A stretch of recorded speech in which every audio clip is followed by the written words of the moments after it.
Yo, what up, what up, what up? Welcome back to Pnoid News. So, listen, I'm kind of always like Sargon as a whole, right? And I wanted him to be successful as an in general thing. What I don't like is his wanting to win rather than his wanting to change hearts and minds, right? But this is an Anglo way of looking at things, right? The Anglo way of looking at things is, like be better than everybody else. So therefore, everybody else will want to be like us, right? And it's worked for a long time for them, right? I actually covered him back in probably 2015, 2016 when he debated Richard Spencer at the very beginning of my channel. And God, that was a nightmare, right? Just as a whole. But I've always wanted to have a conversation with him, dude. You ever wanna like, come talk to me? Listen, I'm on Discord and I'm on Twitter. Discord's and links in my description. I'm sure all of us would love to have you out here. And you can start boxing it out with us. We're pretty much on a bleeding cutting edge of what's going on. We're a couple steps still ahead of you, right? At this point. But what you're speaking about in this is something we've been on for about 3 years now, probably 4, right? Since before COVID started. This is some Curtis Yarvin neo-reactionist stuff, which I respect you for finding, right? In the end of the day. But we're gonna go over this video, and I have some questions that I'd like to ask. Right. In the end of the day, I do have some things that I would like you to answer. And I know you've come to my comment section before, right? So if you're interested in actually like not debating, I don't want to debate. I fucking hate debates. They're stupid. And I'll be honest with you, you never really looked really good in debates, right? But you are a very good conversationalist. So like if you're interested in having a conversation, and like, just knocking some stuff back and forth and, like trying to figure out where we are.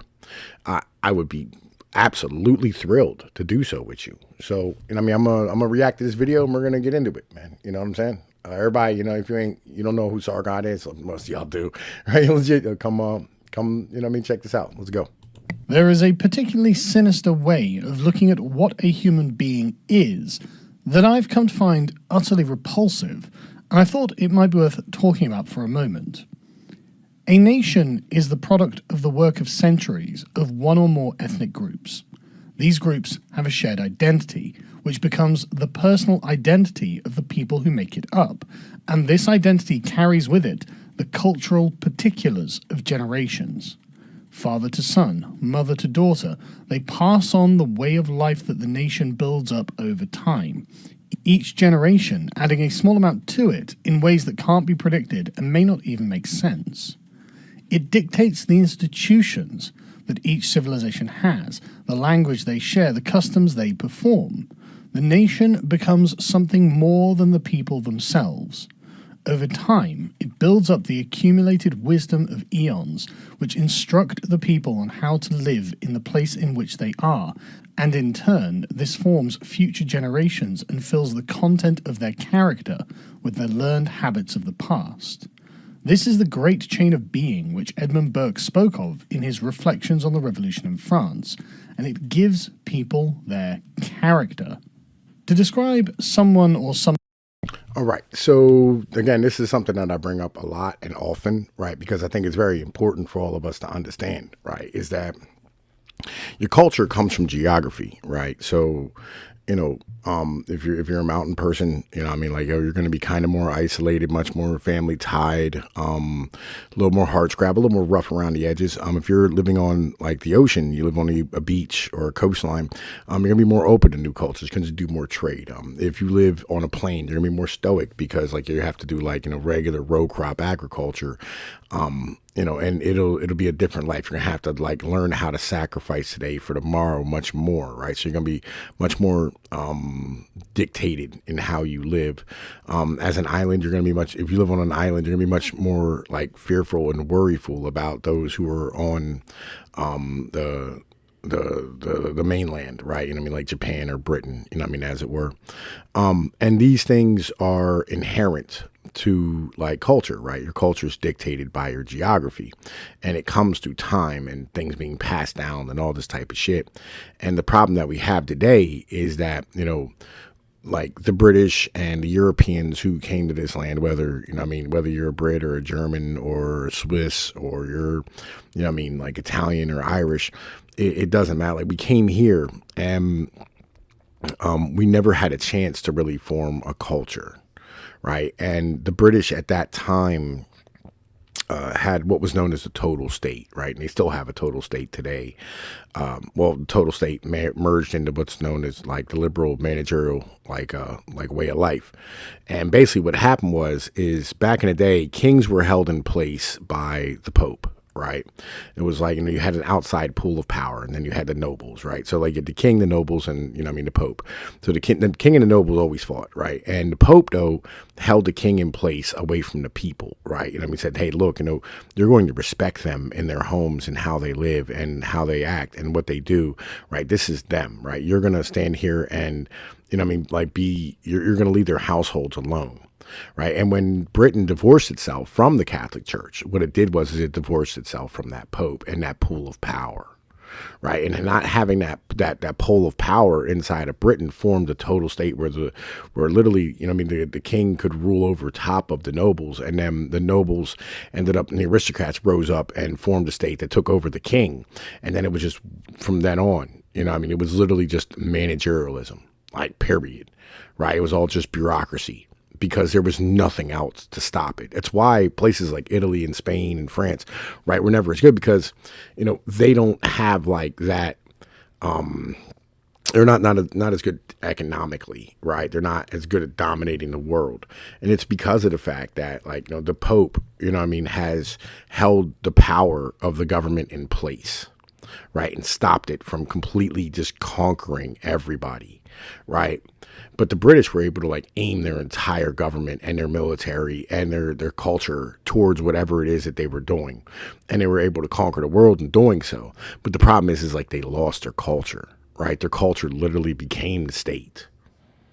And that's where we are today, right? And the same as America, right? America has no outside poles of power. It's just America, right? And it's an empire upon this land, because we have many different nations inside of this nation. Like people on the West Coast and Ecotopia are much different than like the human beings who live. And I was trying to find like the picture of my map, right? And I don't have a pause button on my OBS.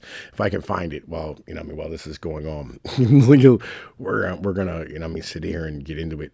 But like, yeah, like as you look at like on this land, we should have many different nations, and we did have many different nations. That's why, like, the South tried to secede, because it was a different nation. Texas is a different nation. The West Coast is a different nation, right? The Midwest is a different nation, right? That Northeast, Puritan, right? Place like the area of like New Hampshire, Vermont, Connecticut, Rhode Island, Massachusetts, Maine, right? New York ish, right? That's a different nation than say like, the Mid-Atlantic or the Appalachians, or, the Piedmont in the South. These are all different nations of people with different ways of life, and they should be. But the problem is like the managers are doing their absolute damnedest and working their hardest to make sure everybody gets folded into the managerial state, so they don't end up forming that culture, because culture gets in the way of capitalism in the end of the day, because they want more people. They want everybody to be swapped out, be able to be automatons and drones. This is what, like Sargon's talking about. This is shit we've been talking about for years. Sargon's like just now touching on it. We've been talking about this for years. As I said, bro, come have a conversation with us. We're already on it. Like, well, we're already there, dog. Like, listen, you know what I mean? All right, let's keep going, though, man. Listen, because I'm enjoying this. Something's character is an aesthetic assessment. It is the way we feel as we experience something. And if we are to describe peoples and nations, then we are describing our experience of visiting or living within them. The effects of a long-settled culture surround us, envelop us, and instruct us on how things ought to be done. To paraphrase Nietzsche, each people has its own language of good and evil that the others don't properly understand. Something greater than the material existence of the civilization grows up on top of it, and it... All right, so here, look, man, listen. This is what this is, right? Okay, so And this is important to understand. Like your religion comes after the culture, right? Like believe it or not, like your religion is not part of your culture. Your religion like solidifies your culture. That's why, like the original like religion that came with a lot of these cultures, right? Not like here, but like in the world. I mean, as it were, right? Were different depending on where you were, right? But like they were shared with other neighboring lands around them, right? So like the Greeks and the Romans had the same pantheon of gods. They may call them something different because language, right? But like they were the same thing, right?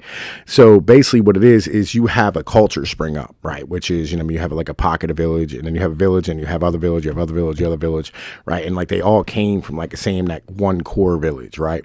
And like so you have this original village, and then they have like extra sons and daughters, and those extra sons and daughters go and form a new village, right? But they're part of this because like now they're all cousins with these individuals here, right? And they do the same thing, right? And every time, like as you have like a pocket, or you have a village that ends up being really successful, it forms into, like a small like start of like a civilization. It's like called like a seed, right? Now all these people are going to have shared culture because they come from the same people, right? And they're closely linked. They still do trade, and they're around, right? And they cooperate, right? And this is a base of a civilization, right? And now let's say these people, they live on, I don't know, chestnuts and, I don't know, like fish, right?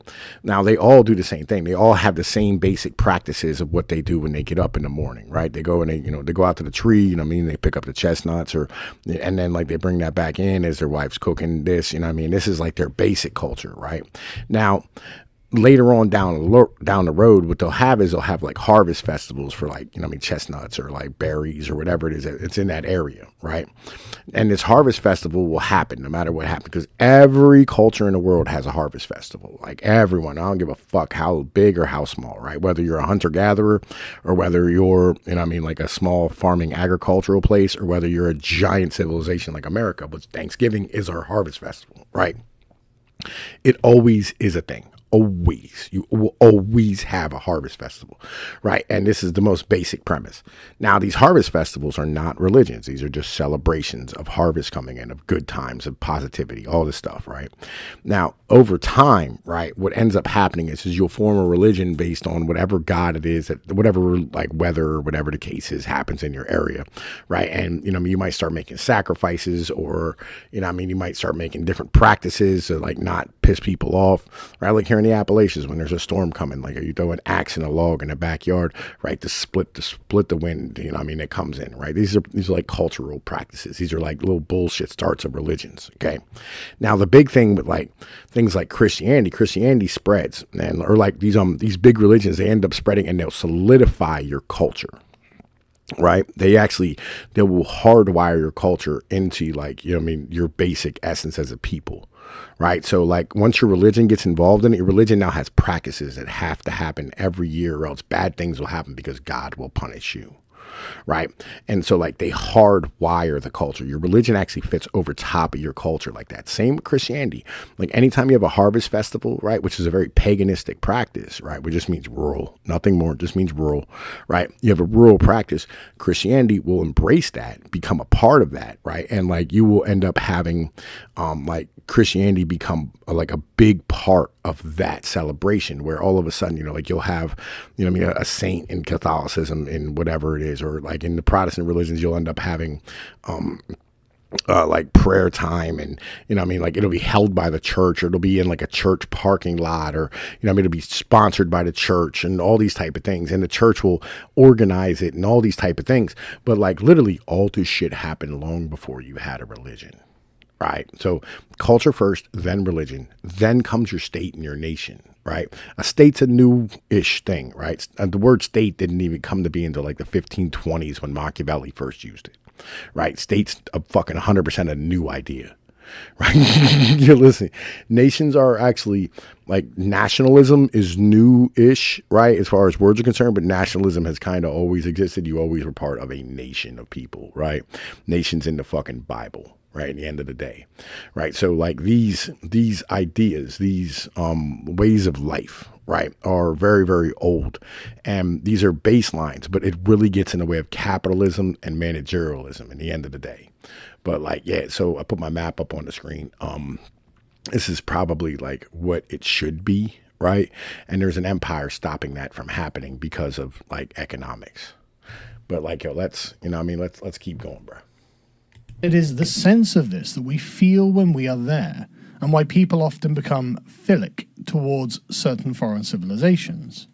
The total sensory and spiritual experience of being in a particular civilization puts us in a certain frame of mind, and this can be good or bad. We might feel that a civilization does things in an evil way that would make us feel gross, dirty, uncomfortable, and wary.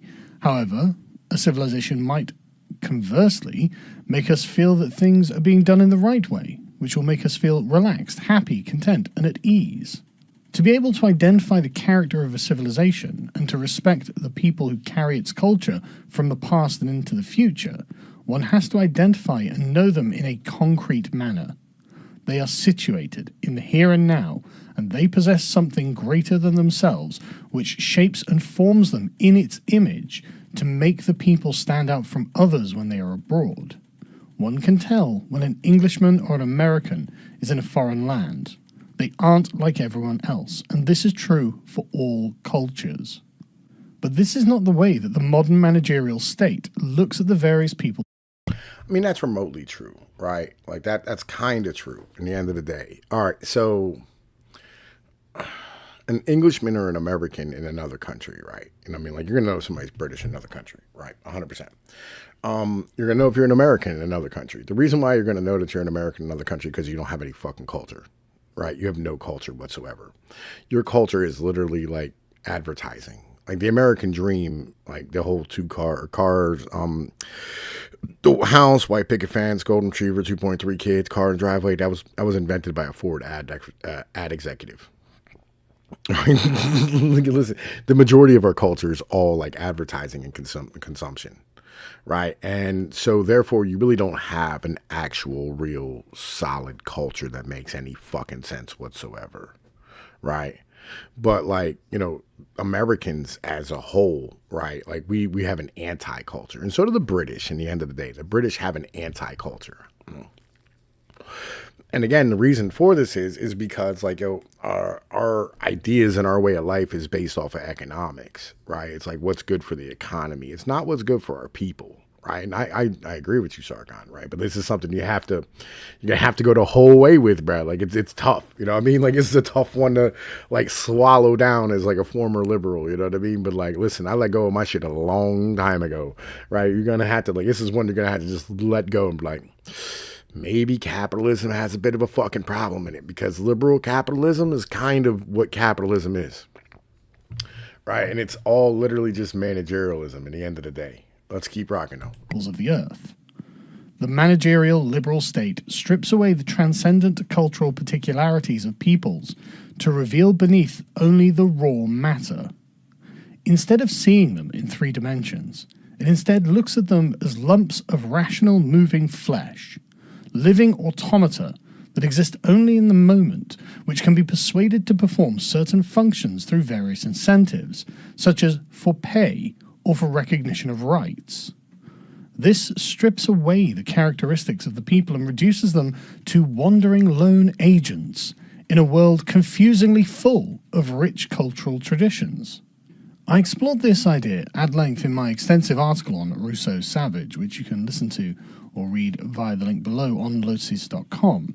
It is the way in which liberalism constructs its worldview that lends itself to managerialism, which forces it to see individuals as functional building blocks that can be moved and used to perform actions which a managerial class could simply operate upon to fulfill a desired end goal. The most sinister expression of this inhuman view is found, in my opinion, in the term human resources. Humans as a resource. Humans as an interchangeable, fungible, spendable resource to be used and replaced as is convenient. Humans as a basic type, which can fill up the columns on a spreadsheet. Humans used to make the number. All right, I made a video yesterday, right?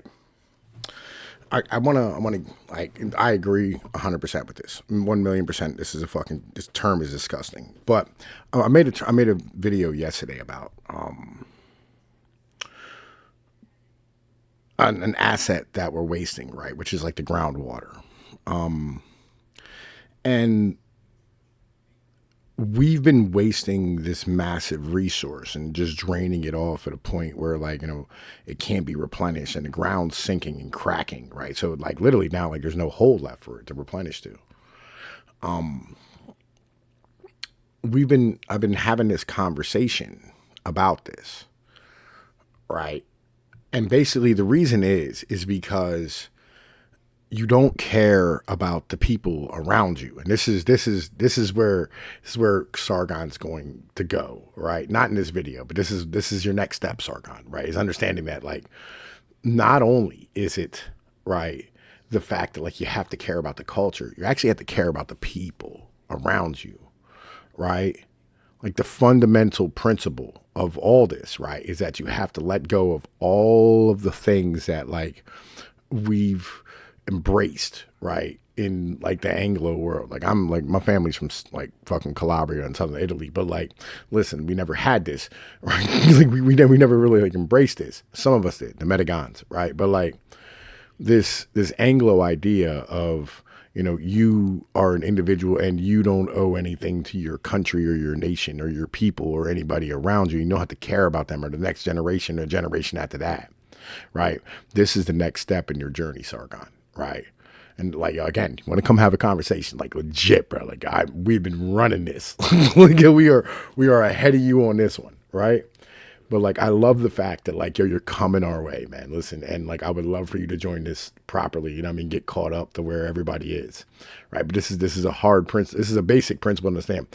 Once you start understanding that your culture is important, you understand that the people are important and that the next generation is important and that the generation after that's important, right? And that, like, you have to start caring about the human beings around you, right? Enough that you're willing to, like, go, you know what? Fuck the economy. Fuck what's good for GDP. Fuck what's good for, like, providing goods.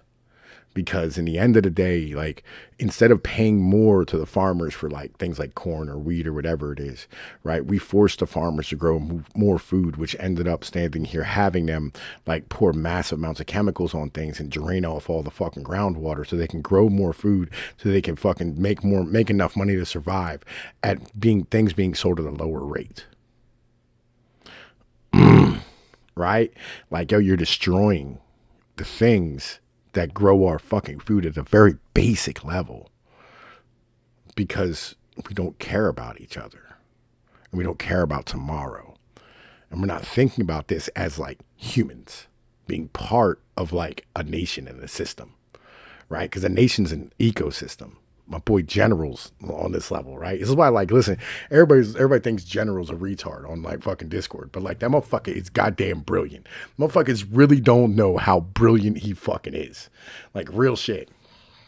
Because I came to this a long time ago, but, like, the rest of y'all have to get caught up. Welcome to the understanding, my brother. You know what I'm saying? Like, yo, check out the video I made yesterday. Keep going. Numbers balance. Humans as cogs in a machine. This is the underlying inhumanness that James Burnham was warning about in the managerial revolution. We are, whether we understand it or not, constantly allowing more and more concessions to a class of utilitarian managers over our daily lives, to the point where we don't actually understand why we shouldn't be doing this at all. At first, it seemed eminently reasonable to allow a manager... You know what it is, yo? It's an ecosystem through time. Right? It's not just like an ecosystem like right now. It's a time span thing, right? That's really what it is, right? It's literally like, yo, it's not just today. It's like the ecosystem of tomorrow, right? It's like we are attached as much as, like, we want to say that, like, our ancestors don't matter, whatever the case is. Like, we're attached to them as much as they're attached to us. And we're attached to the future as well, right? And, like, this whole ecosystem works on, like, a time scale. And we don't fucking think of things in, like, that type of dimension, right? That fourth dimension of fucking time and shit. Let's keep going, though. Managerial class access to the data of our civilizations. But it's got to the point now where big data is the new frontier of the tech industry, with the aim of getting ever more granular information about people and how they operate in order to employ the nudge units to make them do as the managers desire. And we really are simply just governed by managers now. Almost all of our leaders or potential leaders are managers. Joe Biden's handlers, Rishi Sunak, Keir Starmer, the entire EU, and all of its top brass, just managers. I hate to ask, are you just now figuring this out, Brad? Like,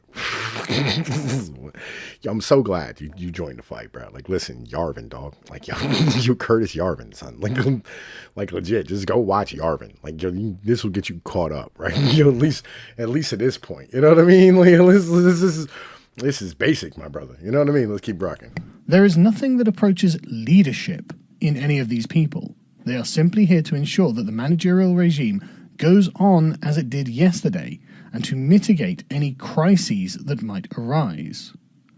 Leadership requires a commitment to a defined group of people for actions and purposes which are in their general interests and are often against the interests of other groups.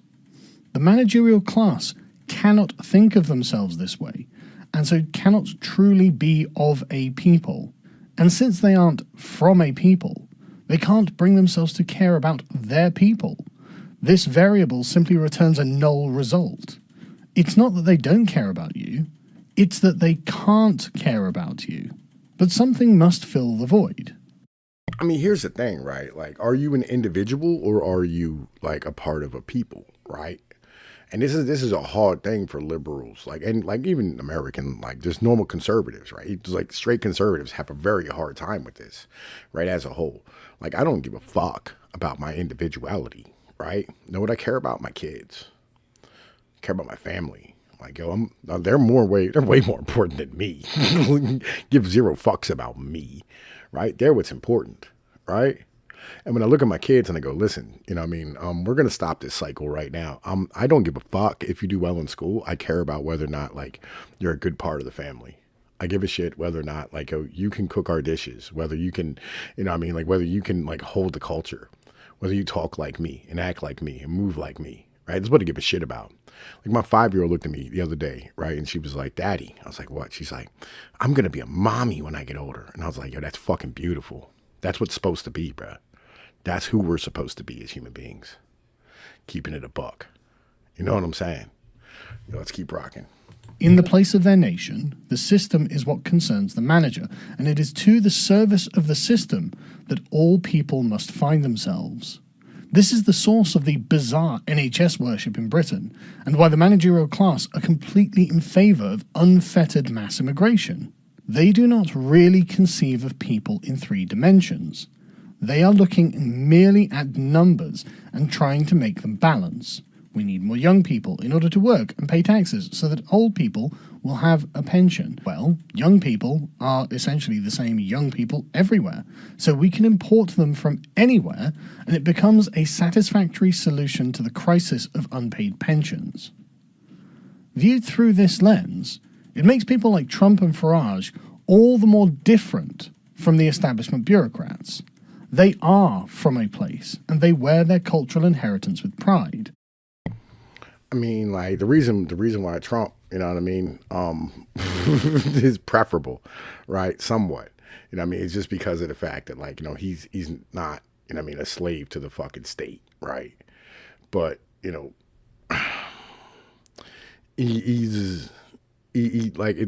Trump is a fuck you from all of us to the whole state, right? But he's not like the solution in the end of the day, right? You know, what we really need is somebody who's willing to go, you know what, this shit ain't working, you know what I mean? And we don't need to like sit here and fuck up the rest. And this is another part of this that you had to get to eventually. You go, I care about these other nations. You know what they need? Young people. Because, Mexico doesn't have a positive birth rate, right? Neither does Brazil, right? Neither does most of these countries that these people are fucking coming from. They don't have positive birth rates. They need people too. Maybe the best thing that we could do for like these fucking countries is to send them the fuck back so that like, listen, you've experienced, you know, I mean, our economy and the way we do things here. Take that home and turn your home into a better place. That would be the best thing for them, right? As a people, like if you care about your nation and your culture, you should care about their nation and their culture, right? And go like, hey, look, do your thing there, right? And when they look at them, you know what I'm saying? They come back and they go, hey, look, use them to help fix your place. You know what I mean? Fix your shit. I understand that, like, you're whatever, right? But we're not trying to be mean, like, in any way. We're not trying to be like, racist or bigoted or whatever the case is. We're trying to tell you, like, listen, fix your shit. Let's keep rocking. They speak to situated peoples and their dignity, their cultural possessions as a group, which belong in a place, and to a type of person that has been gifted from ancestors to be preserved for descendants. They are leaders of their people, and they politicize this being against the managerial regime. I mean, let's be honest here, right? I mean, like, yo, listen, we are the reverse of what we're supposed to be. It's supposed to be like 90% rural and 10% urban, right? And it's 90% urban and 10% rural, right? This is the issue that you have at the moment, right? And there's another part of this when it comes down to like females and voting and their rights and all these type of things that are like a fucking massive issue that we don't want to have a conversation about in any way. We don't want to have that talk, right? Like, we don't want to have these conversations, right? You know what I mean? Like, because women really don't care about culture. Women really don't care about family. Women really don't care about community. Women actually only care about women, right? The only reason women have ever done anything is because, like, the only way they got provision was from men, so they behaved themselves, right? This is a hard one right there to actually like fucking get on, and you go, oh, well, I know a woman. I don't care. I don't give a shit. Like, real talk. Because like when you start having conversations, you start looking at the polling for women in this, like, in these elections, their number one thing is abortion, right? And it's not because they can't, it's not because they want to get rid of it. It's because they can't have them, right? It's because, like, literally they want to have the right to be able to murder children, right? Because they actually don't care about them. That's a hard one to swallow right there.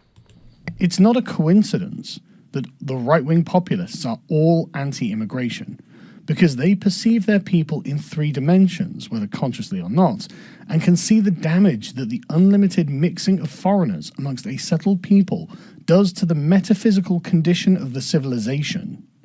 The numbers might well add up on the spreadsheets, but the psychic well-being of the culture is what is under attack, let alone the dignity of a people who feel forced to flee their own cities to live in a manner suitable to them because of the customs inherited from their ancestors. Managers, though, who only see human beings in one dimension, can't help but stigmatize this concern for the immaterial as bigotry, racism, xenophobia, and hatred. Oh, you have to remember, like, all these managers are put through, like, 13 years of public indoctrination as children, and then another like fucking 7 or another 4 years to 8, depending on, them. And they've lived inside of this system their entire lives, and they're reliant upon it. They think this system is the best way to do things, right? And let's talk about the other side of this. If you really do start actually caring about people, there's going to be a lot of dead human beings. Right? Because the truth is, and this is very important to understand, the truth is that the Soviet Union cared about people. Whether or not you want to believe that is here nor there, right? They made some fundamental like mistakes and assumptions, right? But like, they promoted families. They promoted, like real conservative values and anti-homosexuality, all these type of things. Like, they cared about humans, right? And in giving a shit about human beings means that you're not going to end up having massive amounts of economic growth. And you don't have economic growth. That means that, like, the people who are reliant upon the system the most are going to end up starving to death, right? Like, we're talking about like a fundamental shift in ideology that, like, I don't know if we can really handle, right? This is kind of the issue. Like, you can, like, this is the fucking fundamental problem of having this many parasites on the system. Like, this is like the Bronze Age collapse where, like, you started off where, like, the people of the Bronze Age, right? They ended up having tons and tons of farmers. right? And then like some traders went to cities and places like Babylon or whatever the case is, right? And they traded, and then like that group of people who traded, and then started building tools and did all these type of things, right? It grew and grew and grew and grew and grew until like it was an inverted pyramid where like again, like 30 to 40% of the population were farmers, and then everybody else were all just artisans and fucking blacksmiths and bureaucrats and whatever the case is.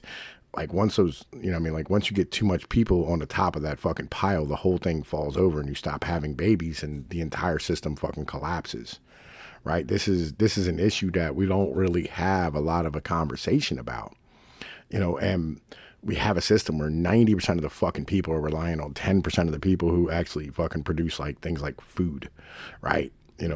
40 million Americans work for the fucking government or like some government subsidized like fucking, military industrial complex thing. Right. And there's only 160 million people in the entirety of the workforce. Right. So you're talking about a quarter of the fucking workforce is fully reliant. And then, there's another like fucking 30 million who are on welfare, another fucking 60 million who are fucking collecting benefits. There's a lot of fucking people relying upon this. And how many people are relying on a 401k? And if we fucking change the way we think about things fundamentally, and the system falls down, right, where like a stock market starts collapsing, those 401ks start disappearing, the boomers can't fucking survive, right? I mean, like, it'll be great for young people who have the opportunity now to like have a house, right? Like all of a sudden houses are $5, right? And all these things will fucking work out really well for the young, but it'd be fucking horrible for everybody who's relying upon the system, right? It'll work eventually, it'd be a very hard time. It'd be fucking dark and dangerous. I don't know what would be left afterwards, right? But this is the problem that we're going to have, and it's coming, like whether we like it or not, it is fucking coming. But like, I don't know what we're going to fucking do. You know what I mean? Because they don't understand it. Naturally, the populist concern springs from a love and care of what was inherited, and a desire to pass that on to those who come after us, rather than give it away to peoples from other cultures who won't keep it safe and nurture it. To the managers, though, we are irrationally prejudiced against the needed human resources they can vampirically extract from other civilizations, a short-term solution which causes the long-term death of the thing they are ostensibly trying to serve. Their blind reduction of the strangers to merely human resources should raise alarms for the immigrant population itself. They don't care about you. They are just using you. To them, you, the immigrant, is merely a means to an end, and they are not shy about telling you this. We need immigrants to prop up the economy is a constant refrain. We need your servitude in order to maintain a level of prosperity to which the managerial class has become accustomed. Leaders understand that their fortunes wax and wane with the fortunes of their people. There are times when the collective story of a people is at a low ebb, and where there is widespread poverty and suffering, and others when their story is triumphant and overcoming. However, this embeddedness in the story of their own people is out of reach to the managers. They aren't of a place. They are above it, like a person playing a computer game with real lives. Yeah, this started with like Voltaire, right? I mean, it started before him, but like he was the first one, who really wrote about this. This is the ideology of the merchants, right? This is the managers, the merchants, right? It's the reason they both start with the same fucking letter, right? They're the same fucking thing. Right? When you talk about these people, they had the same mentality, the same ideas, the same fucking way of life. They want to be able to live anywhere the same way they live it anywhere, right? It's why, when these college graduates come in, they immediately bring in Chick-fil-A and fucking Starbucks and all this type of shit. And then the local fucking economy kind of collapses, right? Because all the local diners and family owned shit is gone, right? This is the problem, right? This is managerialism at its fucking finest. This is where we are. There was a Canadian prime minister who fucking talked about this. He said it's anywheres versus somewheres, right? People who can live anywhere versus the people who live some fucking where, right? And they have to live there in the end of the day. So anyway, listen, man. I'm Tom Pease of Pnoid News. I hope y'all enjoyed this. Sargon, you know what I'm saying? Holla at your boy, man. Listen, I'm more than willing to sit down and have a conversation with you, and I think you probably enjoy it. Look, I'm up out of here, man. Peace.